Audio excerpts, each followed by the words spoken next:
Hi, this is Charlie Turnbull. We are in Cheese and Wine, Cheese plus Wine tonight, and we are talking goat's cheese. Welcome to the show. It's really nice to see you all out there, and thank you very much for joining me. It's all about cheese here, but we've got a nice guest wine like we always do. Now, I want to remind you that my business is to train people, so if you want to learn more about cheese, give me a shout. Find me on the website, follow me on the socials, all that kind of malarkey.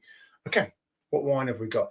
Now, inside the Loire region of France, we see a massive number of really excellent cheesemakers. In that place, we've got 5 of the big AOP cheeses: Valençay, Pouligny, Selles-sur-Cher, Cotin de Chavignon, Saint-Maur de Touraine. These are great cheeses. Now, those ones, for a lot of people, are, I don't know, ground zero for goat's cheese. If you look down the whole of the Loire, you don't have any other milk cheeses, and they're all fresh. They do have some characteristics in common, and we're going to see the shapes and sizes, if you look at it, will vary quite a lot. Tonight we have Selles-sur-Cher, so that's going to be our starting point. Now, the classic combination is Sauvignon Blanc from the Loire with goat's cheese. Because all those cheeses are fresh, it combines nicely with fresh goat's cheeses, and in that sense, that's the match that we are now going to try and expand and see if it works with the 2 other cheeses on our cheese board tonight. Oh, welcome to Cheese Cam, by the way. This is a new experiment for me. We have a goat's Gouda coming out of Holland, very close to Gouda, the town of Gouda itself, and we have Harbourne Blue from Totnes in Devon. We're going to come and explain and meet those cheeses in a minute, but let's learn a little bit more about the Reuilly. So here we are. Here's our bottle. Dun, dun, dun. Right. Maybe you've heard of Reuilly, maybe you haven't. It's an appellation near the Cher. The Cher is a tributary of the Loire, and it sits just below the Cher. Now, in Cher is also, adjacent to the Cher is also Selles-sur-Cher, which is where we can get our cheese from. So this cheese and this wine are like best buddies. They've been growing together for literally hundreds, if not thousands of years. So we're expecting this to be the match, because as we all know, what grows together goes together. Now, Reuilly is a Sauvignon Blanc wine, and pretty much all the grapes in that region are Sauvignon Blanc. There are other grapes, but not to make white wine. So we have a rosé, which has a bit of Pinot Gris and a Pinot Noir, and some red wine coming out of the region, which is a pure Pinot Noir grape. So a tucked in region, very old, dates back to Roman days, possibly one of the oldest wine growing regions in France.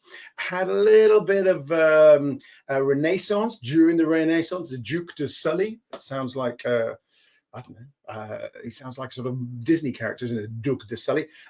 So he had to sort of reinvent it, and a lot of promotion of those Loire regions, but specifically the Reuilly went on then. It then had a high, but crashed down low because of phylloxera, that nasty little disease, and knocked out a lot of grapes, but really came out quite strong. It's now liked widely, but it still remains a niche area. What does it taste like? Well, I have been tasting it. It's not a wine I'm particularly familiar with, so I was kind of curious. Now, you know your white wines, they sort of start off at the sort of very mineral end through sort of just grape juice, moving to sort of gooseberries, and then those tree fruits, the apples, and then the pears, and then you move on to your stone fruits like your peaches and that kind of thing, and then you end up at the far end with the really sort of warm-blooded grapes and the warm-blooded climates at the tropical fruits, the sort of pineapple and that kind of strong citrus bright vibe. This one is at the front end, so we're expecting minerality up to gooseberry, and then onto maybe a little bit of pear and possibly some peach. It's delicious, right? I don't know why I don't know this wine better, but I think this is a prompt for you to go and find it. That's quite a broad spectrum of flavors. There's definitely a little bit of peach there, that sort of edge of the tongue, you know, almost into that sort of the way that apricot goes all the way around your tongue. I'm getting a bit of gooseberry, not my favorite fruit. A little bit of gooseberry, no apple, which is advertised. Quite a lot of citrus, maybe a tiny hint of lime, but not so much. But grape, one always forgets to say it tastes of grape. Wines, what do they taste of? Grapes. Anyway, we've got lots of nice grapes here, and there is a sort of refreshing minerality. So, good spectrum. So that's our guest wine for this evening. Welcome, Mr. Reuilly, our guest wine this evening. And now let's move on to the cheese board. All goat's milk, right? Goats are quite tricky to handle. Not only are they small, low production, they are probably around a tenth of milk production, of cow's milk production, so around the 3 litre mark, but they eat everything. Okay, and what goes into the milk comes out in the cheese. So there's a mate of mine who makes a cheddar down here. His cow's got out into some fresh garlic, that kind of March garlic leaves thing that we get a lot of in the UK, and the cheese just reeked of garlic. And that happens with goats. But goats, more annoying, they will eat anything. They will eat rubber tires. They will climb trees. So you do see inside, particularly the great cheesemakers, they're beginning to keep their goats in all year, pampered like you wouldn't believe, but inside, because can't let them start eating things you don't want to eat. So small production, intensive, looking after very intelligent animals. And there is another problem with goat's cheese, right? The billy goat. Now, some people blame it on the billy goat himself, but sometimes that powerful goat's milk sort of vibe comes shooting through with the farmyard notes and the nasal notes, and about 1 in 20 just don't eat goat's cheese because they find it too powerful. If you're one of those people, watch and enjoy, stay away from the cheese board. So we're going to start with the Selles-sur-Cher. Now you can see on the cheese board, come to cheese cam, we have 2 here. We have 2.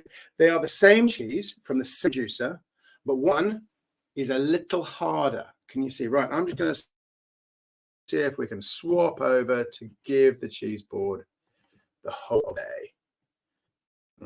Apparently not. Okay, well, never mind. Going with it. So the cheese here, can you? Oh, yeah, there we go. Right. Can you see that it's got a little bit of firmness in that white line? Point that out. There, right? That is the unripened element of the cheese. Now, this cheese uses Geotrichum candidum as its yeast ripening. Very fragile, not much structure to it, breaks easily. And it generally does not incur too much into the cheese. So this is a relatively dry Selles-sur-Cher with a lot of breakdown. We're now going to have a look at let me just move you out of the way, at a younger one that's ripened in a slightly different way. Okay, now look at how that's different. Okay, can you see that's much whiter? If we bring that back, we can compare the two. Much whiter, this one's a lot of moisture. This one's much younger in the day. And this one, can you see that ripening just under the rind there? Now, some people call this slip coat because, as you can see, the rind can slip off the cheese. I love it like this. This is my favorite. I was talking to my cheesemonger this morning. She likes it like that. I like it like this. So we're going to taste this one first. Now, some people suggest when you're judging these cheese, you should start with that bit there first, because that's sort of the proper piece of cheese, right? That's most of it. So I'm expecting something slightly acidic. Got smooth character. When they're young, they're much more moussey, which is a texture I really enjoy. Is really good. Now there can be this cheese, and I'm getting a bit now, quite a bit of a sour backlash. But some people love, because it's the last quarter of the taste. Sorry, spitting goat cheese there. I find the easy way to not have it is just eat another piece more quickly. But you can really see if I can put that under cheese cam. This, right? It's really tacky, really soft and gooey, very liquidy. It's slightly more savory and almost the best bit. Okay, right. What are we getting of flavors there? There is farmyard grassy element. The goat's cheese is velvety and slightly tangy around the tongue. I'm getting mushroom off the rind. That is classic.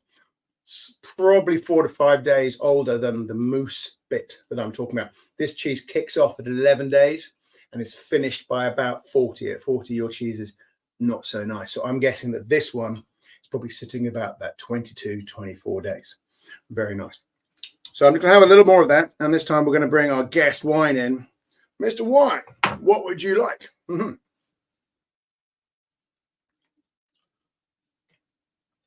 Mm. Mm. That is a very, very nice combination. It pushes um, the farmyard to the back of the flavor, and it cleans out that kind of what I think is a trigeminal kind of like slight the fizziness, which has a sort of mild harshness to it. It really represses that and brings in a fruity note and emphasizes the herbs.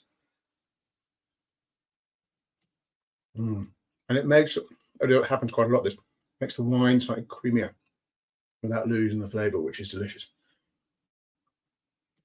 We thought that was going to work. Excuse me. We thought that was going to work. Has worked. Finger licking good. Excuse me. Right. Delish. So number one cheese, origin story of cheese, origin story of goat's cheese. One of the 5 great Loire center of excellence cheeses. Selles-sur-Cher. Love it. My favorite version is this one. Right. So we're now going to take a Selles-sur-Cher and just taste it when it's just a little older. We're expecting it to be more savory, a bit firmer. When this cheese, you know, it's much, much harder. It is much less of the sort of the yogurtiness, the fresh milk kind of thing. The rind, much more tactile in the mouth, very much more getting into the sort of the cavities of your teeth. Flavors are much lower. No, I'm right. That is not as nice as the fresh cheese. So, but still delicious. The flavors are much quieter. But what we might find is when we have it with the wine, that the lack of moisture will be compensated for by the wine, which is a common kind of. Interesting. Makes it sweeter. When drinking with wine, you want to push the cheese up against the top palate and massage the wine in there. It's not like being cunning or clever or anything. It just helps the cheese receive the water, which the water pushes out the flavor, which you can then pick up. Complicated, I know, but it's a real thing.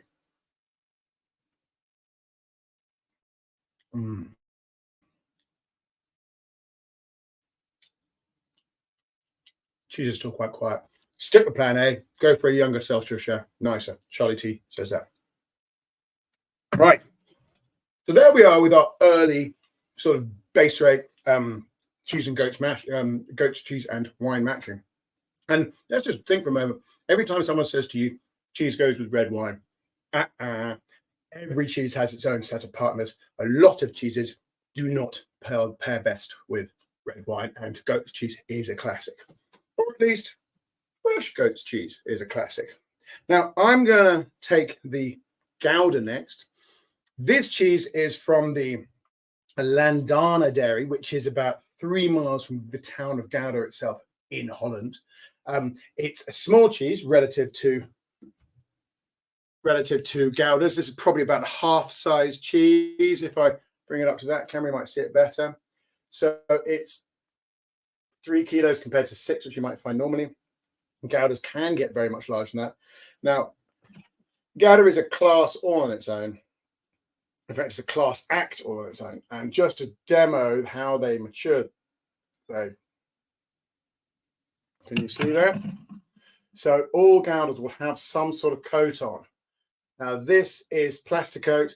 It's my understanding that originally this would have been some sort of waxed cloth or something to create a firm, tight bond that was broadly impermeable. And this would have allowed the cheese to retain its character, most of its moisture, and not have incursions of molds and yeast and things we don't like, and bugs probably, you know, the cheese mite. Can you believe there's a cheese mite? If I have to come back in the next life as an insect, I'm coming back as a cheese mite. So now I don't know if you can see this, but that's not white. Okay, I tell everybody that goat's cheese is always white. Young, old, it stays white. Get it old enough though, it stops being white. But I want you to look at that and see if you can see it on this character. It's not actually it's sort of ochre. Is that a fair character? It's got a brown and a slightly translucent thing, but it's like that would be a good thing. It's got a pinky brown vibe going on there. That pinkness is quite characteristic of old goat's cheeses. It really is. So you would still be able to tell this. The other thing you can see on here is all these little holes, the white things. That's tyrosine. There are two classic crystals that turn up in cheese, tyrosine and calcium lactate. Goud has produced tyrosine. Can't tell the difference. They don't taste anything, but you can texturize them. You can get the texture. You will be expecting a little bit of crunch. Now, Gouda's, as I don't know if you know, but some of you will, is a washed curd cheese, which means that they take a little bit of moisture, a little bit of the whey out and replace it with water during the cheese making process, and that stops acid being produced and means that it's a higher pH, lower acid cheese, gives it a sweet caramel flavor, and that sweetness is characteristic of all Goudas. But what's it going to do to a goat's cheese? Texture's lovely, breaks down. It's like you chew it and it's just like a cliff falling away under the pressure of life. I hear the crunch in my mouth with occasional breakup of the salt. And the first flavors that are coming through are very warm milk, sweet caramel. It's really still got, it's interesting, it's really got the taste of the milk as well as the caramel. The caramel comes from the breakdown of amino acids, giving some sweet flavors that are, the breakdown of the proteins give the amino acids, which is some sweet caramel flavored amino acids. Quite delicious. Only present in these guys. It's very low in acidity. So we're going to see what happens when we combine it with the Reuilly, which is a medium acid wine. See if I can drink all this. Going out for dinner with my wife tonight. Better not turn up too drunk.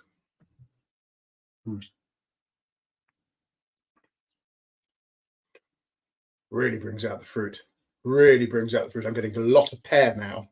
A little bit of apple and a little bit of white peach, but mostly that peariness. When I was young, I used to like pears in tins that came in that sort of syrup. It's got that vibe. I remember that. Let's try that again.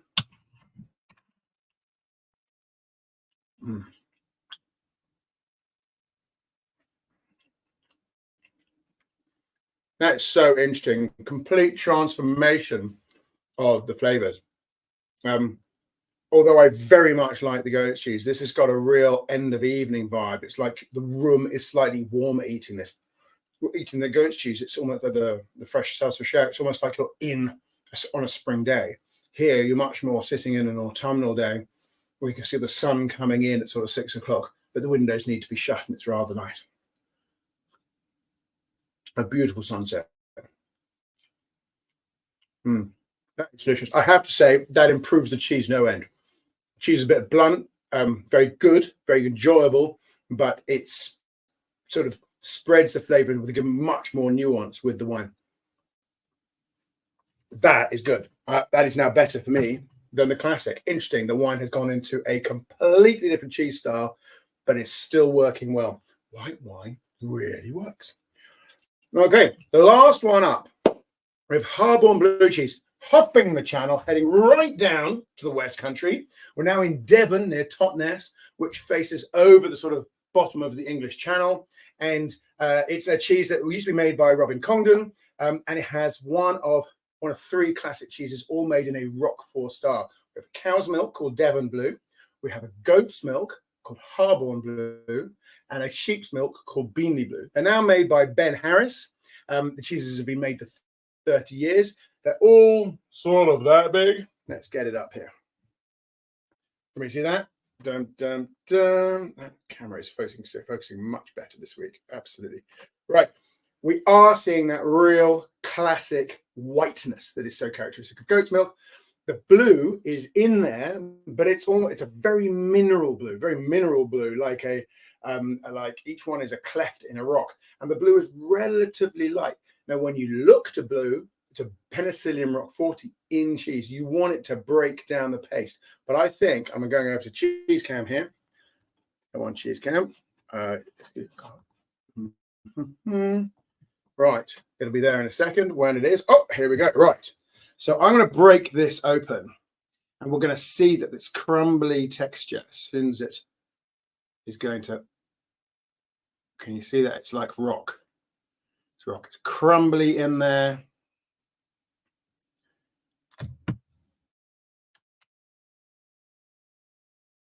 You see that? It's not really breaking down at all. So we've still got the original character of the dry curd sitting there. Right.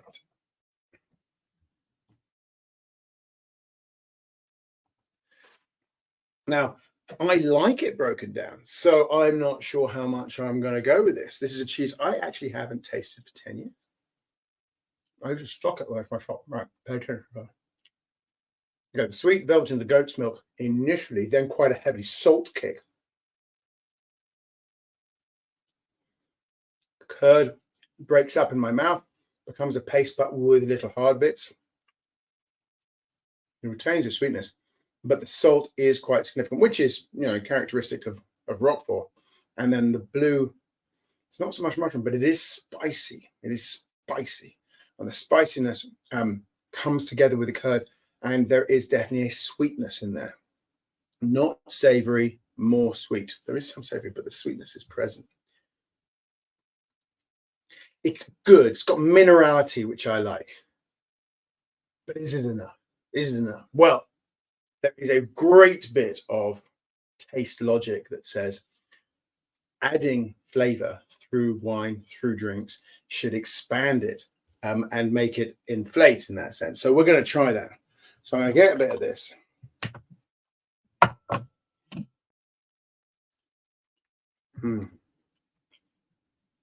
The things I do for you guys, hey? The wine rolls in and the cheese rolls out. So the wine is there quite temporary. It is actually a really nice combination. And again, we've got the fruitiness coming out stronger.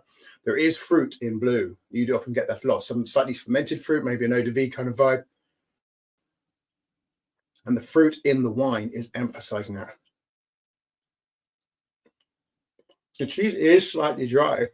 The wine completes it. That's really good. That is really good. It does bring out, makes it bigger, makes all the flavors bigger. We're not getting so much of the peach warm end of the spectrum. We're back down with more sort of a kind of a really good grapeness with the cream of the milk, cream of the cheese present. That's a win. That is a win. That is a win. 3 out of 3 we've got there. 3 matches. Very difficult to get one wine, any drink, that matches with 3 cheeses. It's the reason why most of the time when people put together cheese boards that have 3 or more cheeses, they will choose a drink that's more neutral.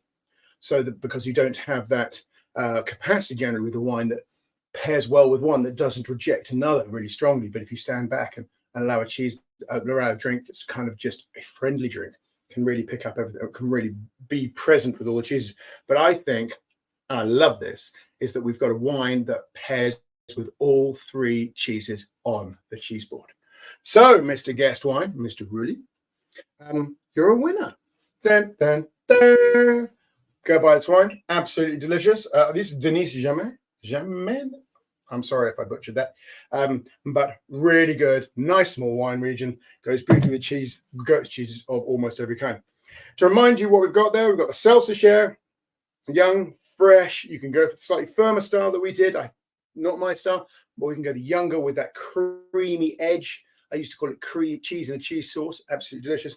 The Beanley Blue, British, comes from Totnes and Devon. Ben Harris, Ticklemore Dairy, really good. Or the Gouda, we've got that from the Landana Dairy from very near Gouda in Holland. Really good. Brilliant cheese board. Go try it. Well worth it. So to wrap up, thank you very much for watching. Go take my courses, subscribe, follow, do all that kind of malarkey, do the X thing. You know, what was he thinking? Maybe he doesn't think. But otherwise, it's been a pleasure talking cheese with you. I hope you join me again in 2 weeks' time when we'll be talking, a really good cheese board. I mean, it's all really good cheese board. We're going to have a cheese board based on affordable cheeses based in the UK that I really rate. Those kind of ones where people don't realize that the quality can be at a very good price. We've got Snowdonia, we've got Montagnolo, and we've got Waterloo, which is a cow's milk cheese made by a cow's milk brewery made by Anne Wigmore. And we're going to go for an absolute classic Côte de Rhône because, you know, that is an old warhorse. Love it very much. So we're going to go at that. We're going to throw it. It's the kind of thing anybody can have at Christmas, any time of the year. Come and taste it. Buy it from me. It's a lot of fun. All the best. I will see you soon. Ooh.